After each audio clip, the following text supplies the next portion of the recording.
평안하셨습니까? 날씨가 많이 추워졌습니다. 그렇죠? 감기 조심해야겠습니다. 하나님께서 우리 모두에게 건강의 어떤 법칙들을 다 알려주셨는데요. 그 건강의 법칙들을 우리가 이 환절기에 추울 때에 잘 기억함으로 건강에 손해보지 않는 우리 모두가 되기를 소망합니다. 오늘은 지난 금요일 시간에 이어서 한 사람을 찾으시는 하나님 두 번째 시간을 좀 갖도록 그렇게 하겠습니다.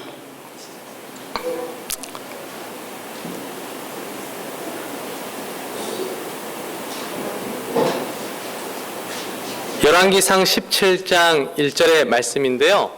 지난 시간과 이어서 함께 살펴보는 말씀인데 이어서 말씀드리는 것을 기억하시고 지난 시간의 내용들을 적으신 분들은 함께 살펴보시면서 저와 함께 하나님께서 찾으시는 한 사람, 그 사람이 어떤 사람인지 함께 좀 보시면 좋겠습니다. 열왕기상 17장 1절 말씀이요. 길르앗에 우거하는 자 중에 디셉 사람 엘리야가 아합에게 고하되 나의 섬기는 하나님 여호와의 사심을 가리켜 맹세하노니 내 말이 없으면 수년 동안 우로가 있지 아니하리라 하니라. 우리 모든 교우님들께서 아시는 것처럼 지금 성남중앙교회는 2017년도 성남중앙교회를 위하여 봉사할 또 우리 성남중앙교회 모두를 아우를 수 있는 지도자들을 저희들이 선거위원회에서 하나님께서 가르쳐주신 교회의 질서에 따라서 지금 선출하고 있습니다. 이 일을 위하여 기도하시지요? 기도하십니까? 저는 고등학교 때 이런 경험이 있습니다. 제가 태어난 곳은 강원도 아주 산골짜기에서 태어났습니다. 그러다 보니까 저희 식구는 또 많았어요. 제가 식구가 많은 중에 막내였습니다. 그러다 보니까 첫째, 둘째, 셋째 다 서울 가서 공부하고 저는 막내라서 집에 있었습니다. 집이 넉넉하진 않았지만 그래도 둘째 형님 같은 경우는 피아노 학원도 다니고 주산 학원도 다녔습니다. 근데 막내인 저는 옷도 한 벌 이렇게 새 거 입어본 적이 별로 없었던 것 같아요. 이렇게 물려 이렇게 기억 속에 양말이 이렇게 빵꾸가 났는데 그 빵꾸가 안 났었는데 신을 때는 그게 신다가 이렇게 거칠게 놀았는지 빵꾸가 중간에 난 겁니다. 그래서 이제 벗고 들어갈 일이 있었는데 빵꾸가 나가지고 그 양말을 자꾸 이렇게 끄집어 내려서 발바닥으로 이렇게 집어넣었던 기억이 제 머릿속에 아직도 있습니다. 그러다가 저도 마침내 고등학교가 되어서 제가 그렇게도 바라던 삼육학교에 진학을 하게 되었습니다. 저도 서울에 온 것입니다. 서울에 왔더니 모든 것이 신기하고 모든 것이 색달라 보였습니다. 그 중에서도 제가 서울삼육학교를 다녔는데요. 제가 1학년 입학했는데 채플이라고 하는 시간이 있었습니다. 화요일 날 오전에 채플이 있었고요. 또 이렇게 채플이 있었는데 채플 시간이 되면 학생들이 나와서 정상회 순서도 쓰고 특창도 이렇게 하고 그렇게 하는 것입니다. 이 나와서 학생들이 이 AY라고 하는 이 활동이 혹은 절제회라는 어떤 그 클럽이 앞에 나와서 순서를 쓰고 찬양을 하는데 너무 멋져 보이는 것입니다. 찬양을 하는데 이 화음이 아름답고 말이죠. 시골에서는 한 번도 들어보지 못한 와 세상에 이런 게 다 있구나. 나보다 한 살 많은 선배들인데 어쩜 저렇게 천사같이 저렇게 할 수 있을까? 제가 이제 마침내 1학년이 다 끝날 쯤 이제 2학년을 앞두고 이제 겨울방학을 거의 앞두고 있었습니다. 그런 소리를 제가 들었어요. 이제 2학년에 올라가서 AY 활동을 할 사람들, 절제회 활동을 할 사람들, 학생회를 이끌어갈 사람들을 뽑는다는 것입니다. 제 이 시골 소년의 마음에 가슴이 두근두근 뛰기 시작했습니다. 실력은 없고 뭐는 하고 싶어요? 어디라도 한 군데 들어가서 그런 활동을 같이 한번 해보고 싶은 것입니다. 그런데 저는 서울 삼육 중학교에서부터 시작하지도 않았고 시골에서 올라왔고 아시는 것처럼 노래도 못하고 말주변도 없고 사람들 앞에만 서면 그냥 얼굴이 빨그레져가지고 그냥 이렇게 고개를 떨구고 자리에 앉던 성격이었습니다. 근데 너무나 하고 싶은 겁니다. 그래서 제가 서울 삼육 그 고등학교 기도회 동산에 혼자 몰래 올라갔습니다. 밤에 올라가서 하나님한테 기도했어요. 하나님, 저도 저거 하고 싶습니다. 압니다. 제가 할 수 없는 거. 그리고 이제까지 저한테 누구도 하자고 같이 하자고 말한 사람도 없습니다. 선생님들도 저한테 말씀하지 않으셨습니다. 그런데 내일 다 발표한답니다. 근데 하고 싶습니다. 밤에 제가 혼자 가서 그렇게 푸념하듯이 기도하고 내려왔습니다. 근데요, 신기한 일이 일어나더라고요. 이제 발표하는 날, 이제 아침인데요. 아침에 저를 황급히 찾는다는 사람들이 여럿 있었습니다. 그리고 저를 밖으로 불러내더라고요. 나가봤더니 저보고 같이 이 서울삼육 고등학교 절제회에 함께 내년도에 활동을 해보는 것이 어떻겠냐고 그렇게 말하는 겁니다. 우와, 제가 얼마나 기뻤을까요? 제 마음에 제가 2학년이 되어서 절제회에 어떤 한 부서를 맡아서 일을 하는 것, 그것도 기뻤지만 그 전날 밤에 기도회 동산에 올라가서 그냥 시골뜨기가 너무나 하고 싶어서 하나님께 이렇게 그냥 기도했던 그 기도를 하나님께서 들으셨다고 하는 그 사실이 저한테는 참 은혜가 있었습니다. 우리 이 자리에 앉아 계신 우리 성도님들, 2017년도에 한번 성남중앙교회를 위해서 어떤 부서에서 어떤 역할이든지 한번 해보고 싶은 마음이 있으신지 모르겠습니다. 내가 뭐 특별히 뭘 잘해서가 아니라 그냥 하나님을 위해서, 하나님의 교회를 위해서 내가 뭔가를 좀 해보고 싶다. 그런 마음이 계신지 모르겠습니다. 이제 마지막 하룻밤을 남겨뒀습니다.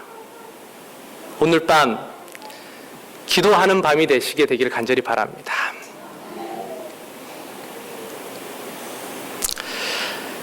제가 한 이야기만 더 드리겠습니다. 제가 초등학교를 다녔는데요. 제가 초등학교 때 키가 6학년 때 키가 제가 이만했습니다. 컸죠? 제가 6학년 이후로 안 컸습니다. 그래서 제가 초등학교 때 축구부가 있었는데 학교에 제가 축구부에 뭐 맡았겠습니까? 키 크면 하는 거. 골키퍼. 제가 골키퍼였습니다. 제가 4학년 때부터 축구부에서 활동을 했는데요. 꽤 잘했습니다. 꽤 잘했어요. 꽤 잘해서 아주 저희가 이제 있던 그 동네, 그 도시가 태백시라는 이 시였어요. 이 광산 이 촌이었기 때문에 정말로 많은 사람들이 그 시절에는 이 연탄으로 뭐 연탄 안 떼고 살았던 집이 없잖아요. 그쵸? 그 시절입니다. 그래서 이 광산업이 상당히 발달되었을 때 그 태백시 인구가 12만 명이 넘었습니다. 그러니까 초등학교들이 많았고 그 당시에 제가 초등학교를 다녔고 그 각 초등학교마다 축구부를 만들었어요.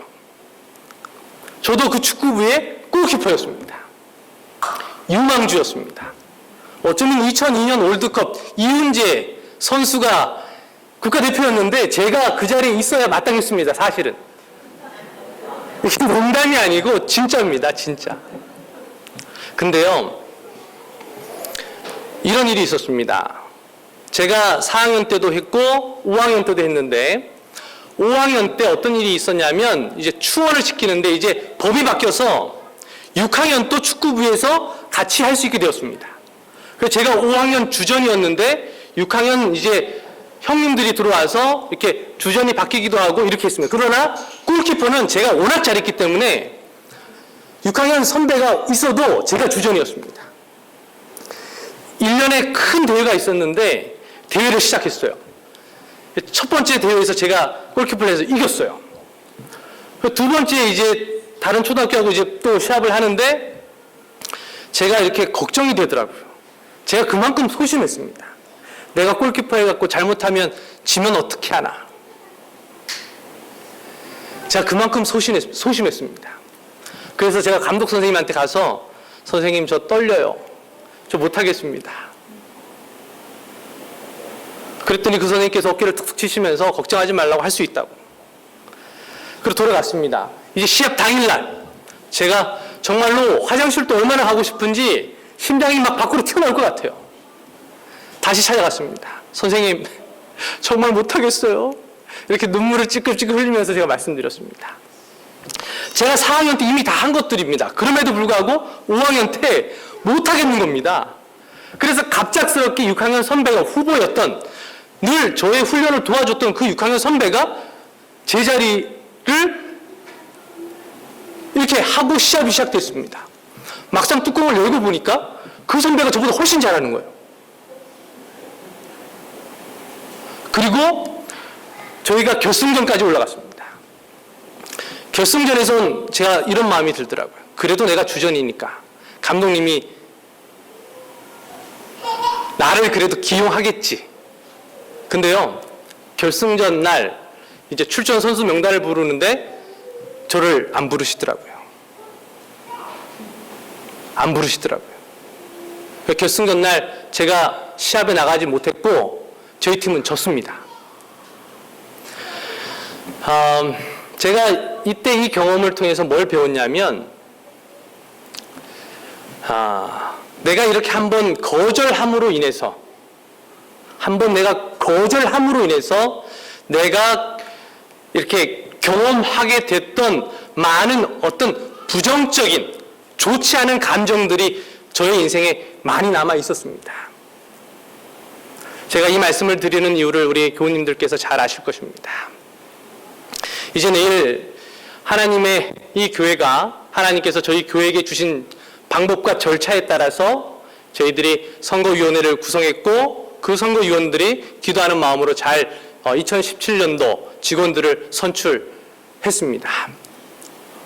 내일 발표될 때, 호명될 때 누구 하나 못하겠다는 사람 없고 또 오늘 밤에 기도해서 하나님 저에게도 사역할 수 있는 사역의 장소를 달라고 그렇게 기도하셨다가 내일 우리가 다 아멘으로 받아서 2017년도 이 성남중앙교회가 하나님의 뜻 가운데에서 성장하고 부흥하는 교회가 되기를 간절히 바랍니다. 예, 지난주와 이어서 제가 엘리야, 디셉 사람 엘리야를 찾으신 하나님, 그 하나님과 이 하나님의 사람 엘리야가 어떤 사람이었는지를 저희들이 조금 더 살펴보도록 그렇게 하겠습니다.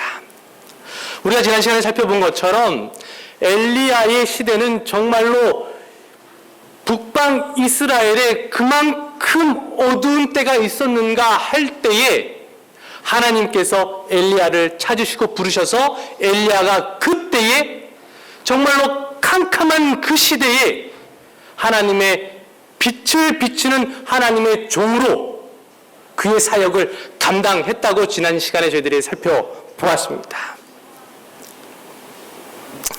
우리가 지난 시간에 살펴본 것처럼 예수님도 사실은 어디 출신이에요? 어디에서 태어나셨습니까? 베들레헴에서 태어나셨습니다. 그렇죠? 베들레헴에서 태어나셨으면 오늘날 예수님을 어떻게 불러야 돼요? 베들레헴 사람 예수 이렇게 부르든지 베들레헴 예수라고 불러야 마땅하지만 우리가 잘 아시는 것처럼 오늘날 예수님을 어떻게 불러요? 나사렛 예수라고 부른다는 것입니다. 베들레헴이라고 하는 이 동네는 우리가 잘 아시는 것처럼 또 누구의 고향이었습니까? 이스라엘의 존경받는 왕 다윗이 태어난 고향이었습니다. 그래서 베들레헴에서 태어났다고 하면 일단은 사람들이 뭔가 있어 보였습니다. 그럼에도 불구하고 예수님께서는 베들레헴 예수가 아니라 나사렛 예수라고 불려졌습니다. 나사렛은 어떤 곳이었습니까? 우리가 지난 시간에 다 살펴보았습니다. 나사렛은 그 시대에 그야말로 누구도 나사렛 출신이라고 말하는 것을 꺼려했습니다. 왜냐하면 그곳에는 선한 것이 날 수 없기 때문에 그랬습니다.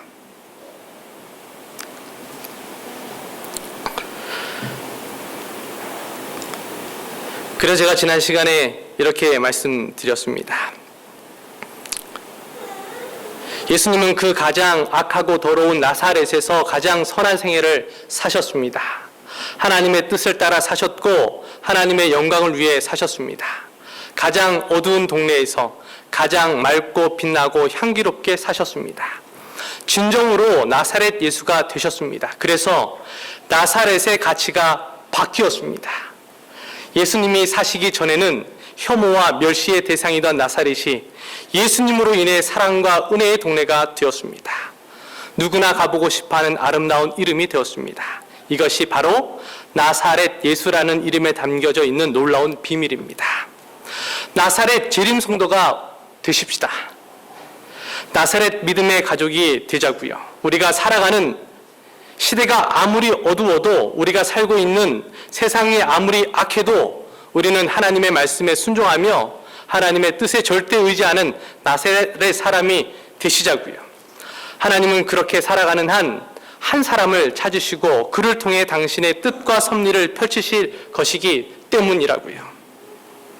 이제 저와 여러분이 함께 주님을 섬기는 동안 하나님이 찾으시는 한 사람, 하나님이 필요로 하는 한 사람으로 온전히 준비되는 우리 모든 교우님이 되시자고 지난 시간에 말씀드렸습니다.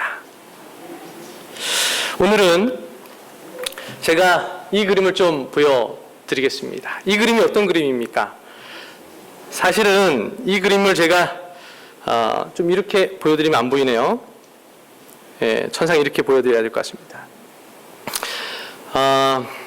이게 2002년 월드컵이 있었던 그 해에 그 선수들만 있었던 것이 아니라 12번째 선수라고 일컬어졌던 11명이 그 그라운드에서, 운동장에서, 축구장에서 뛰었던 그 사람들만 뛴 것이 아니고 12번째 선수, 응원하는 이 붉은 악마, 그들이 함께 뛰었다는 것입니다. 저희들이 잘 아시는 것처럼 2002년의 그 월드컵에 있어서 우리가 기억해야 될 한 사람이 있죠. 그 사람이 누굽니까? 2002년 월드컵을 이끌었던 누구요? 히딩크라고 하는 한 사람 말입니다. 국가대표 축구팀의 감독이 해야 할 가장 중요한 일은 두말할 필요도 없이 선수들을 훈련시키는 일입니다. 그런데 우리가 잘 아시는 것처럼 국가대표 선수들은요, 그들이 속해 있는 선수들이 속해 있는 그 팀들이 다 따로 있습니다. 그래서 그들을 항상 이렇게 소집해서 훈련시킬 수가 없어요.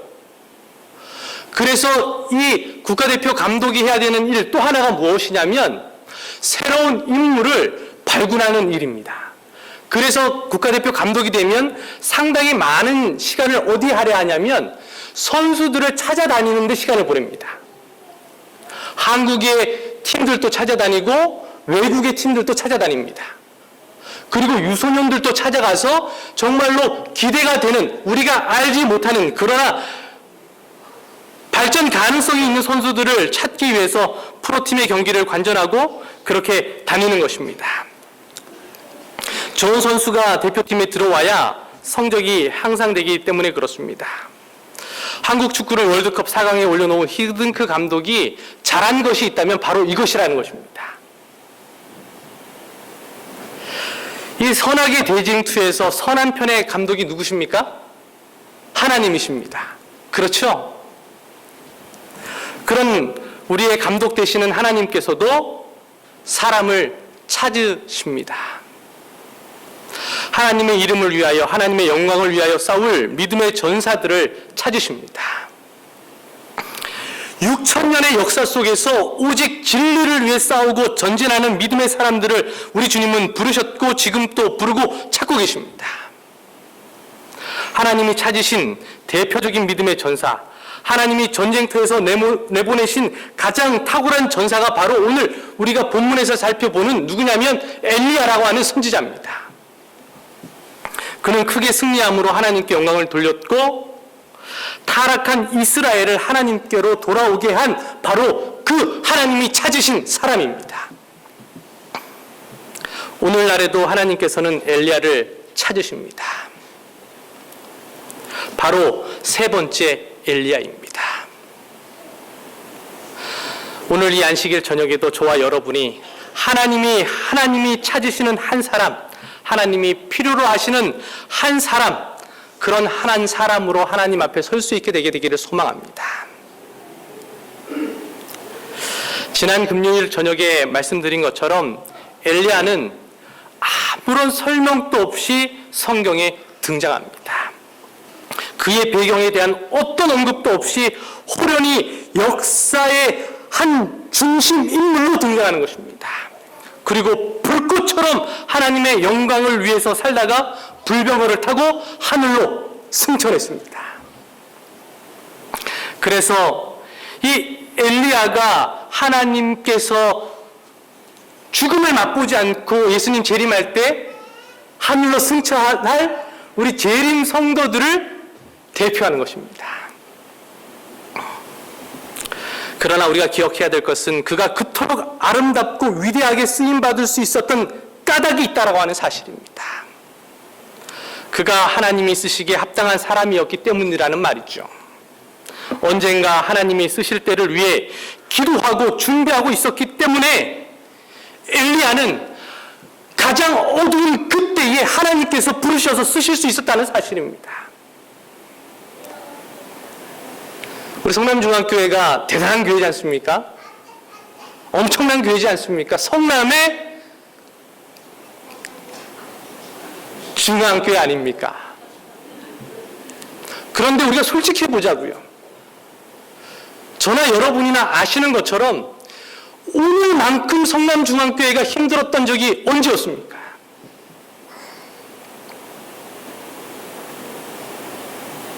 솔직하게 한번 생각해 보자고요. 오늘만큼 힘들었던 적이 언제였습니까?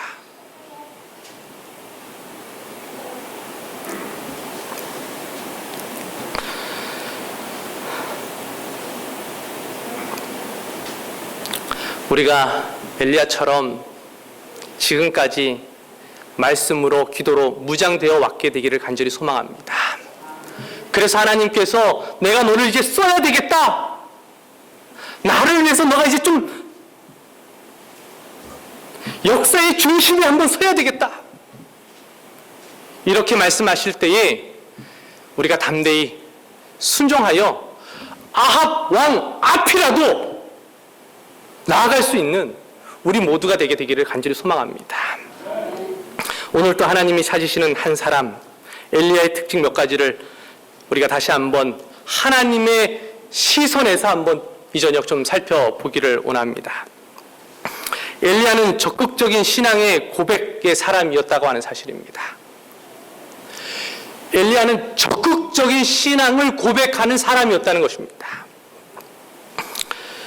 여기 열왕기상 17장 1절에 보면요, 이렇게 기록합니다. 다 읽지 않겠습니다. 나의 섬기는 하나님 여호와의 사심을 가리켜 맹세하노니. 뭐라고요? 나의 섬기는 하나님 여호와의 사심을 가리켜 맹세하노니. 그 당시 이스라엘은 왕으로부터 백성들까지 모두가 우상 숭배에 깊숙이 빠져 있었습니다. 이스라엘 백성이 조상 대대로 믿어오고 섬겨오고 그분과 함께 살아왔던 그 하나님의 이름을 잊어버리고 말입니다. 하나님을 섬기는 신앙은 더 이상 그들에게 매력적이지 못했습니다. 그 자리를 아주 신선하고 매력적이고 감각적인 우상 숭배가 대신하게 된 것입니다. 바로 그것이 바알 숭배였습니다. 고고학자들이, 역사가들이, 신학자들이 지금 그 시대를 발굴해서 우리들에게 지금 보여주는데, 그 바알 신앙, 바알 우상의 그 신앙이 얼마나 매력적이고 감각적이고 얼마나 그 자극적이었는지 우리가 다 듣지 않았습니까? 이스라엘 백성들이 그렇게 다 빠져버렸다는 겁니다. 바알을 숭배하는 것은 하나님을 섬기는 것보다 훨씬 고상하고 아름답게 여겨졌습니다. 너도 나도 할 것 없이 바알 숭배의 길에 들어섰고, 마침내 이스라엘은 하나님을 섬기는 사람을 거의 찾아볼 수 없었습니다. 모두가 타락하고 우상 숭배에 빠진 시대에 홀로 참 신앙을 지키는 것은 외롭고 고독한 일입니다. 이 패션 아시죠? 패션. 이 옷을 입는 패션이요. 패션이나 신앙이나 유행에 뒤처지면 불안합니다. 그러나 엘리야는 우상 숭배자인 아합 앞에서 담대하게 그의 신앙을 공공연하게 고백합니다. 뭐라고요? 우리가 방금 읽었던 말씀처럼 나는 하나님을 섬기는 사람이라고 고백합니다. 하나님은 살아 계시다고 이야기합니다. 이것이 바알 숭배에 빠진 이스라엘의 절대 권력자 아합 앞에서 행한 엘리야의 신앙 고백이었다는 것입니다.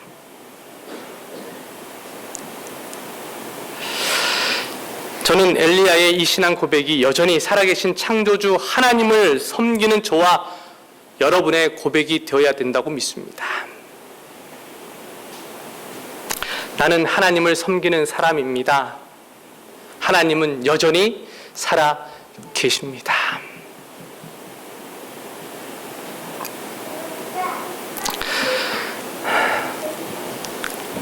우리는 재림 성도입니다. 우리의 이름, 우리의 신분, 우리의 정체는 그 어떤 것도 아니고 재림 성도입니다. 제가 아는 어떤 분은요, 이제 직장 생활을 하시는데요. 직장을 다니면 명함이 있지 않습니까? 이 명함에 어떤 회사에 어떤 부서에 뭐뭐뭐 부장 이렇게 써 있습니다. 근데 이제 그거는 이제 옆에 보면 이건 거기다 이렇게 부업이라 쓰고 이제 돌려보면 이제 본업을 써놔요. 본업. 어떤 교회, 예, 제7안식 예수재림교회, 성남중앙교회, 예, 장로, 죄송합니다 장로님, 유경석, 직책, 재무, 본업.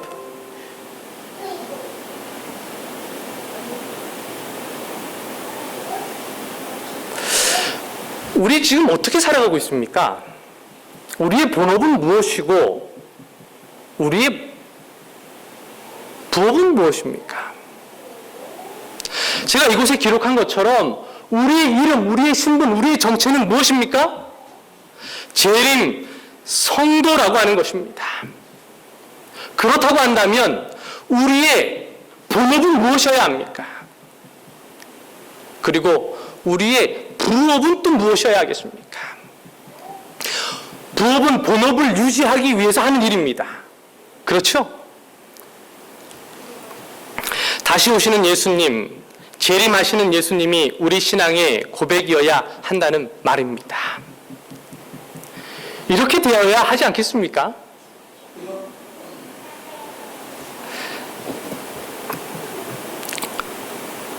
그런데 예수님의 재림이 지체되는 것처럼 보이는 세월이 많이 흐른 오늘날 예수님의 재림을 믿는 신앙 고백은 점점 희미해져 가고 있는 것이 또한 사실입니다. 재림을 간절히 고대하고 사모하던 믿음의 선배들의 뜨거운 신앙을 경험하는 것이 참으로 이제는 힘들게 되었습니다. 재림을 노래하는 찬양을 듣기가 힘들어졌고 재림을 선포하는 설교를 이제는 여간에서 듣기가 쉽지 않습니다.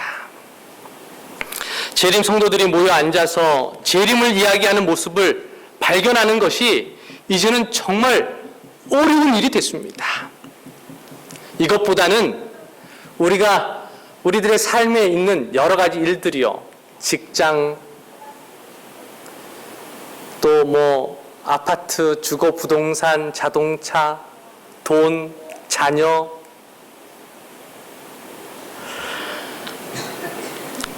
재림 성도이기는 한데 재림을 믿기는 믿는데 재림을 간절히 기다리고 사모하지는 않게 되었다는 말입니다.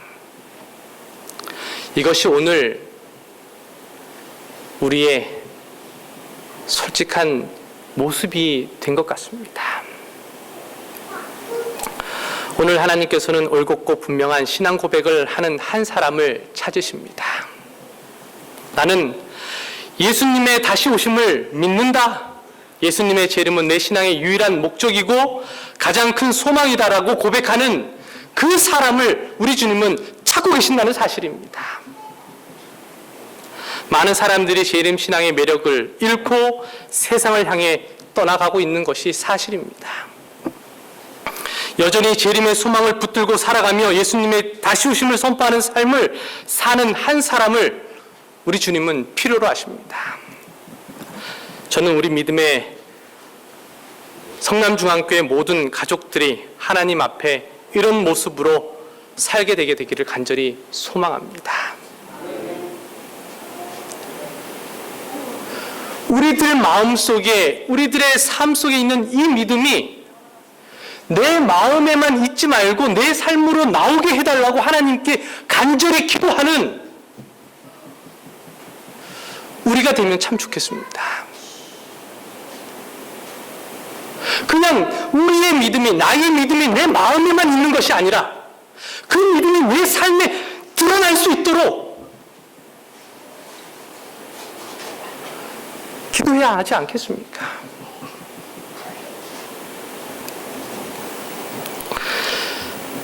엘리야는요, 삶의 기준을 살아계신 하나님께 그가 두었다라고 하는 사실입니다. 이렇게 기록합니다. 다 읽지 않겠습니다. 열왕기상 17장 1절에 이렇게 기록합니다. 여호와의 사심을 가리켜 맹세하노니. 지금 이 엘리야가요, 누구 앞에서 이런 말을 계속 이렇게 하는 거냐면 이 남방 유다의 왕이었던 아합은요 바알 숭배를 주도한 왕입니다.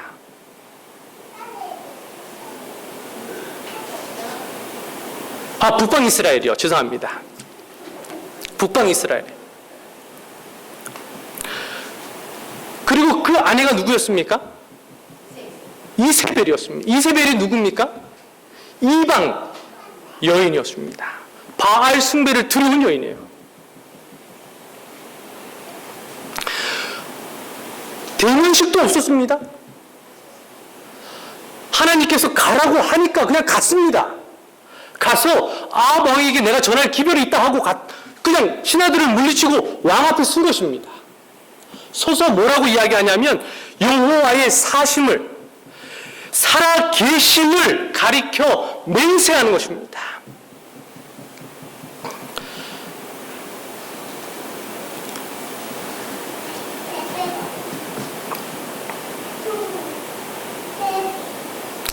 여기 기록된 엘리야의 맹세는 잘못되면 돈을 조금 잃거나 집을 날려버리거나 하는 그런 맹세가 아니잖아요.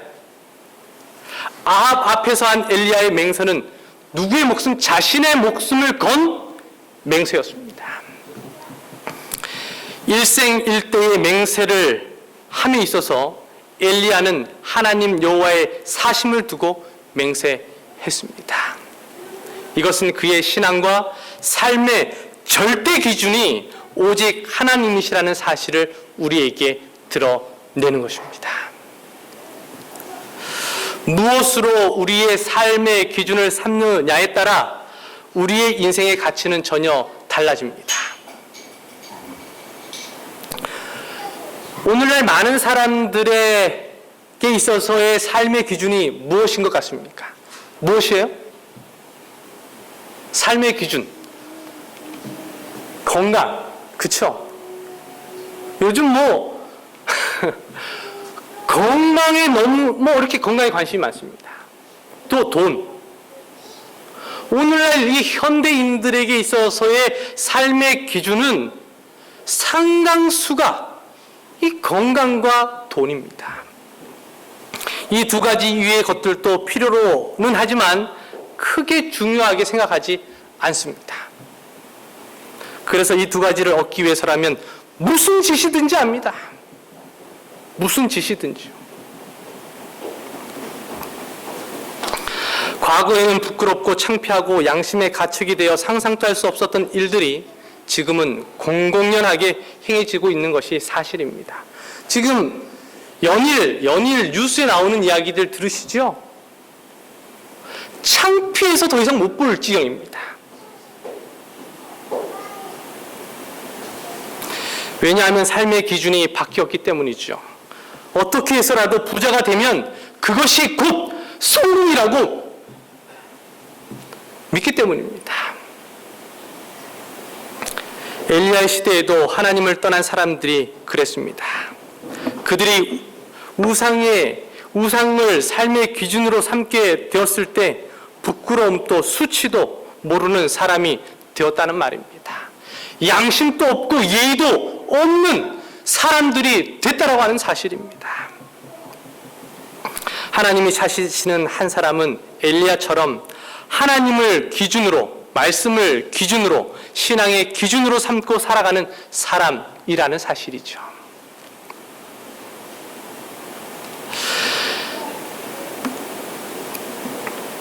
오늘 나는 나의 삶의 기준이 무엇인가?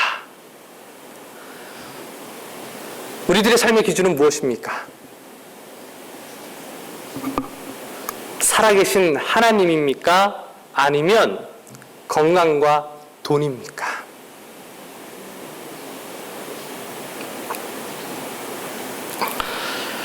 우상을 삶의 기준으로 삼게 되었을 때 부끄러움도 수치심도 모르는 사람이 된다라고 하는 사실입니다. 양심도 예의도 도덕도 무시하는 삶을 살게 되는 것입니다. 지금 보지 않습니까? 가장 깊은 타락 속에 빠져들었으나 그 사실조차도 깨닫지 못하는 사람들이 되었습니다. 그 까닭은 그들이 선택한 삶의 기준이 잘못되었기 때문입니다. 그렇죠? 지금 연일 뉴스에 나오는 몇 사람들, 그 사람들의 삶의 기준이 잘못된 고로 지금 이 얼마나 엄청난 수치와 창피를 당하고 있습니까?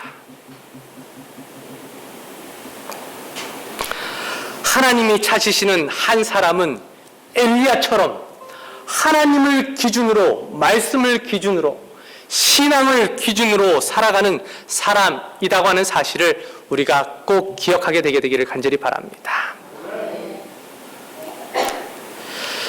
삶의 기준이요. 역대하 16장 9절에 보면 이런 말씀이 있습니다.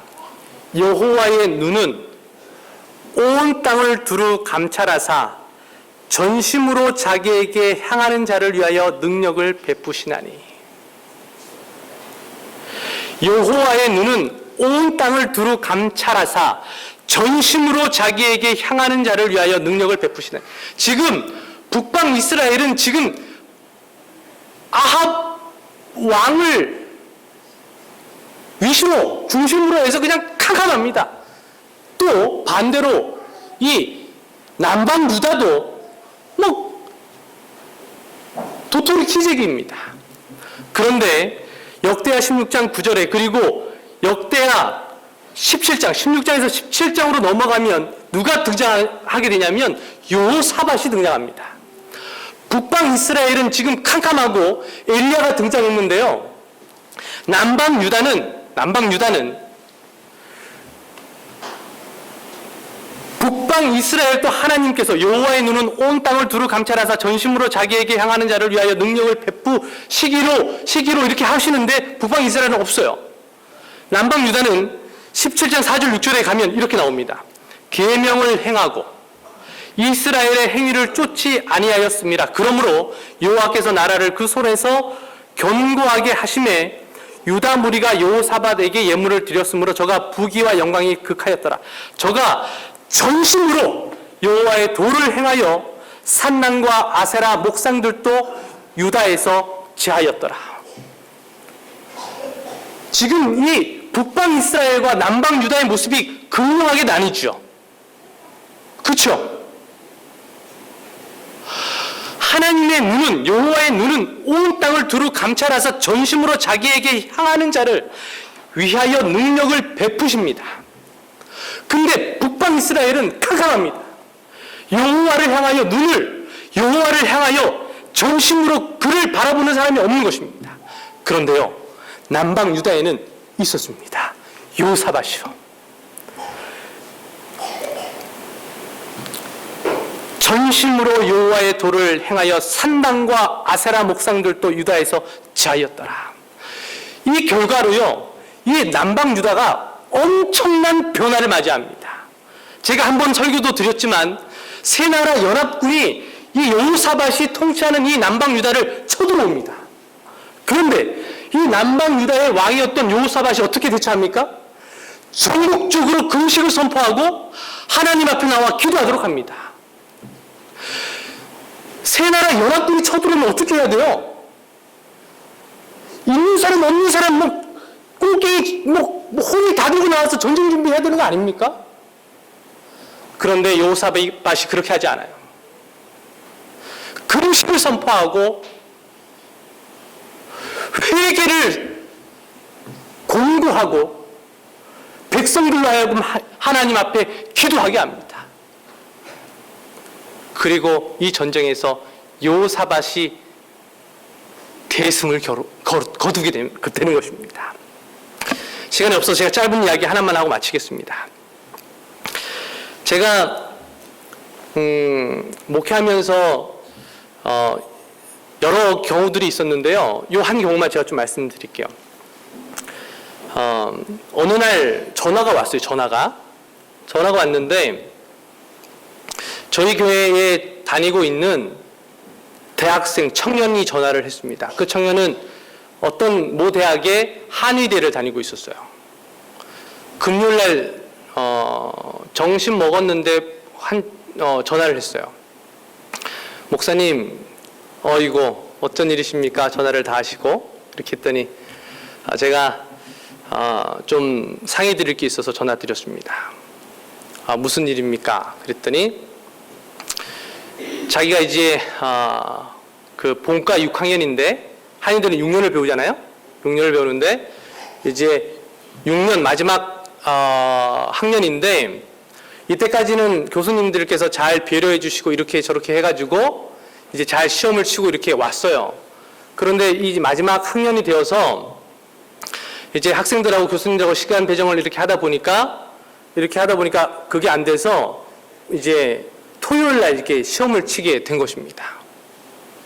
그래서 저한테 묻는 게, 목사님, 제가 토요일 날 시험을 쳐야 되는데 이제 안 치면 유급이 되고, 이제 의대는요 한 과목만 이렇게 F가 떠도 유급이에요. 그 학년이 유급이 됩니다. 그럼 그 학년을 다시 배워야 돼, 다 처음부터. 그래서 저한테, 목사님, 시험이 안식일인데 어떻게 하면 좋겠습니까? 이렇게 저한테 전화를 했어요. 아이고, 그렇구나. 안식일에 시험이 있어서 참 걱정이 되겠구나. 목사님이 기도할 테니까 너도 한번 기도해 봤으면 좋겠고, 한번 교수님을 한번 찾아가서 사정을 좀 이야기하면 좋겠다. 이 시간들이 다 지나고 이제 제가 그 청년을 만났어요. 만났는데 어떻게 했어? 그랬더니 시험을 안 쳤다는 겁니다. 안식일 날. 시간이 급박해서 안 쳤고, 그리고 나서 교수님한테 먼저 편지를 썼대요. 편지를 쓰고 기도하고 이제 교수님께서 부르셔서 갔더니 교수님께서 그러시더라는 겁니다.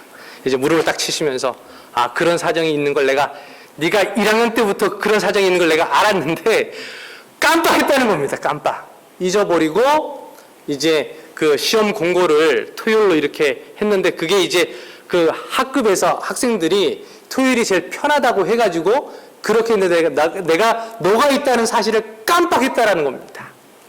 그러면서 그 친구에게 특별히 일요일 날 그 친구만 시험을 칠 수 있도록 배려를 이렇게 했습니다.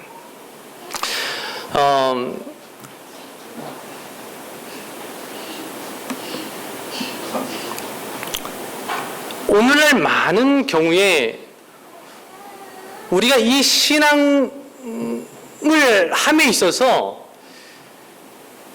우리가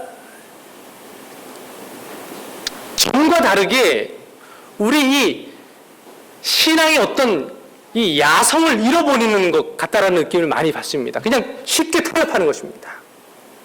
이제는 옛날에는 고민을 많이 하고 기도도 많이 하고 애써 보기도 하고 막 조마조마하기도 하고 이렇게 했는데, 이제는 별로 그렇게 하지 않는 제 모습을 보게 됩니다. 우리 성도님들은 어떻습니까?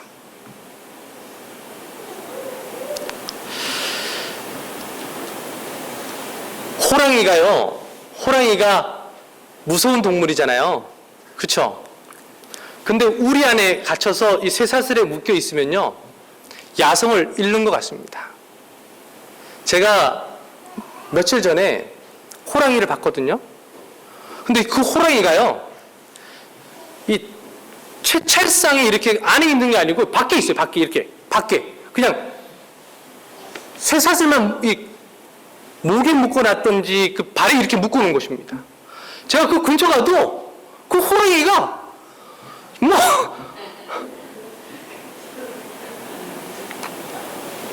야성을 완전히 잃어버렸어요.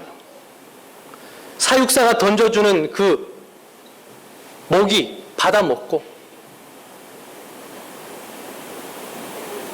야성을 잃어버렸습니다. 겁이 하나도 안 나요.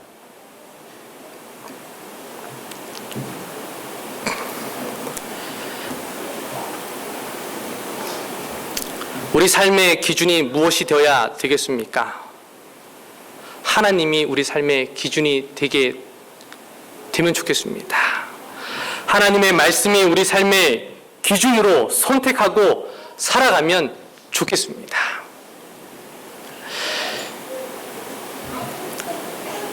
우리의 기쁨은 누구에게 있습니까?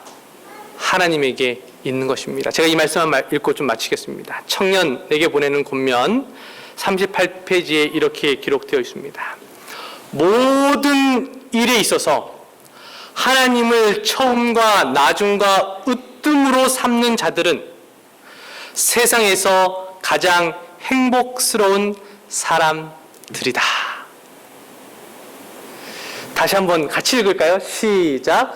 모든 일에 있어서 하나님을 처음과 나중과 으뜸으로 삼는 자들은 세상에서 가장 행복스러운 사람들이다.